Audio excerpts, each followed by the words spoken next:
छावा ने पहले दिन 31 करोड़ की कमाई करके कुछ फिल्मों की रिकॉर्ड तोड़ दिया और 25 की द बिगेस्ट ओपनिंग फिल्म बनी। लेकिन कुछ बातें हैं जो इस फिल्म को उस लेवल तक नहीं लेके जा रही है। ऑब्वियसली फिल्म में छत्रपति संभाजी महाराज के लेगेसी को बहुत बेहतरीन तरीके से दिखाया गया है। विकी कौशल की एक्टिंग दमदार है। विकी कौशल ने कैरेक्टर में जान डाल दी है और ये फिल्म हमें प्राउड कराती है कि हमारे हिस्ट्री में, हमारे इतिहास में, हमारे देश में ऐसे योद्धा होकर गए हैं। सच में नमन है छत्रपति संभाजी महाराज को। लेकिन एक सिनेमा के तौर पर, एक सिनेमैटिक क्रिटिक के तौर पर कुछ बातें हैं जो आपको समझनी चाहिए। What's up entertainment lovers, I am Shashank and you are watching the Bollywood Canvas. Let's make entertainment exciting together. Laxman Utekar ने इस फिल्म में जो सबसे बड़ी बात है जिस पर ध्यान दिया वो स्टार कास्ट। विकी कौशल बेहतरीन एक्टर, बायोपिक में हमेशा जान डाल देते हैं। लेकिन उनके साथ क्या जरूरी था बड़े बड़े नामों को इस फिल्म के साथ जोड़ना?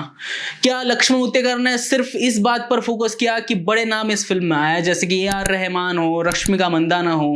क्या ये बड़े नाम उतना आउटपुट दे पाए? इस फिल्म में सबसे बेहतरीन एक्टिंग विकी कौशल और आशुतोष राणा ने, जिन्होंने सर सेनापति हंबीरराव मोहिते का कैरेक्टर किया।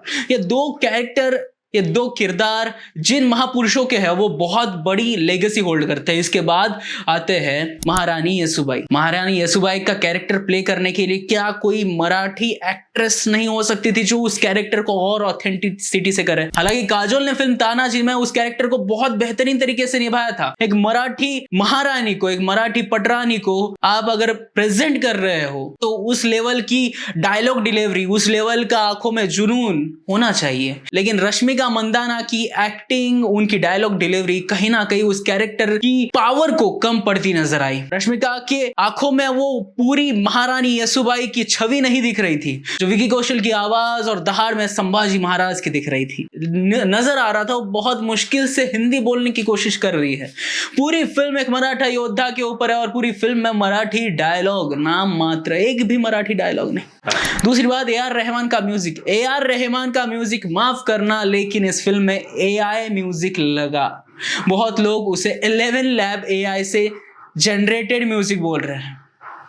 गाना बहुत बेहतरीन है, लेकिन क्या वो गाना फिल्म तानाजी, फिल्म पद्मावत के गानों की तरह उतना ऑडियंस को छू गया? हर एक फिल्म का, हर हिस्टोरिक पीरियड ड्रामा का सबसे बड़ा पावर होता है उसके पीछे BGM, वो गाना आपके शरीर पर कांटे आ जाए। लेकिन तूफान ये गाने में AR रहमान की आवाज समझ में ही नहीं आ रही थी। क्या ये गाना, क्या ये कंपोजिशन अजय अतुल को मिलना चाहिए था? क्या अजय अतुल कर सकते थे इसे और बेहतर? अच्छा, बहुत सारे सवाल खड़े होते हैं। लक्ष्मण उतेकर ने क्या सिर्फ ये सोचा कि बड़े स्टार्स को लेकर आना, बड़े नामों को लेकर आना फिल्म को और ऊंचाइयों पर पहुंचा देगा? 110 करोड़ की बजट में बनी है फिल्म, बहुत बड़ा कैनवास था, लेकिन बहुत कुछ गलतियां नजर आई। जैसे कि कौन सा युद्ध कौन सा है ये मेंशन करना चाहिए था, उन्होंने कॉर्नर में बस साल मेंशन किए। सर सेनापति हंबीरराव मोहिते की डेथ हुई, वो डेथ कहाँ हुई, कौन सी लड़ाई में, ये भी मेंशन करना था। आप फिल्म नहीं दिखा रहे थे, आप एक हिस्ट्री को रिप्रेजेंट कर रहे थे। अगर आप साल मेंशन कर रहे हैं तो आपको वो हिस्ट्री, वो युद्ध भी मेंशन करने चाहिए थे। मराठी टेलीविजन इंडस्ट्री में संभाजी महाराज के ऊपर एक सीरियल आया था, काफी लंबे समय तक ये सीरियल चला, जिसमें संभाजी महाराज का किरदार निभाया था डॉक्टर अमोल कोल्हे ने। आज भी महाराष्ट्र में बहुत सारे घरों में उन्हें पूजा जाता है संभाजी महाराज के अवतार में। उन्होंने हर शहर में बड़े बड़े शोज, इवेंट करके, नाटक करके, ड्रामा करके उस कैरेक्टर को और आगे पहुंचाया है। उस टेलीविजन सीरीज का जो थीम सॉन्ग है वो बहुत बेहतरीन है छावा फिल्म के इस गाने से। वो थीम सॉन्ग सुनते ही, मराठी में वो थीम सॉन्ग है, लेकिन आप जब सुनेंगे आपके शरीर पर कांटे खड़े हो जाएंगे। वो दमदार म्यूजिक होना चाहिए था, एक दमदार BGM होना चाहिए था, जिसकी बहुत कमी महसूस हुई छावा में। हालांकि विकी कौशल की एक्टिंग ने, उनकी दहाड़ ने हर उस कमी को पूरा कर दिया जो इस फिल्म को और आगे तक लेके जा सकती है। शायद लक्ष्मण उतेकर उस कैनवास को पूरी तरह नहीं भर पाए जो उन्हें आगे रखा गया था। बहुत बड़ा हिस्ट्री का इवेंट, लेकिन इस फिल्म में उस 2.5 घंटे में समा कर रह गया। ऐसा तो नहीं हो सकता। हालांकि आने वाले सालों में रितेश देशमुख और यश, रॉकिंग स्टार यश, छत्रपति शिवाजी महाराज की भूमिका में नजर आएंगे अपने अपने इंडिपेंडेंट प्रोजेक्ट्स में। देखते हैं क्या उन प्रोजेक्ट्स में वो बात नजर आती है जो कहीं ना कहीं छावा में थोड़ी सी कम रह गई। हम बिल्कुल सवाल नहीं उठा रहे छावा की स्टोरी पर।